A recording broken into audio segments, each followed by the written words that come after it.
ay na ang Pasigarbo sa Sugbo Festival karong adlawng Domingo. Dakbayan sa Sugbo mihatag og suporta sa kalihukan nga gipasiugdahan sa provincial government. Ani ang report.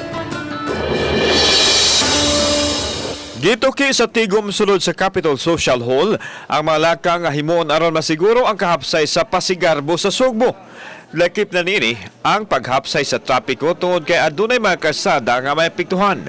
Ang street dancing manukad sa Capitol alauna sa hapon padung na sa Cebu City Sports Center. Alas 6 sa gabi ang ritual showdown.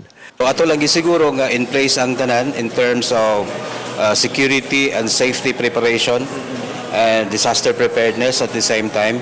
I hope mo sabot unta sila and enjoy na lang nilang festival because this is the biggest festival for Pasigarbo. Sa pikas bahin nagabot na pipila ka mga contingents diin gipahiluna sila sa 7 ka mga tunghaan sa dakbayan. Ang Santander ana sa Abiliana National High School. We will try our very best nga makadaog og ma-place nga mapa sa top 10. 44 ka mga contingents gikan sa kalungsuran ug mga dakbayan sa lalawigan ang mosalmot sa Pasigarbo sa Sugbo Festival.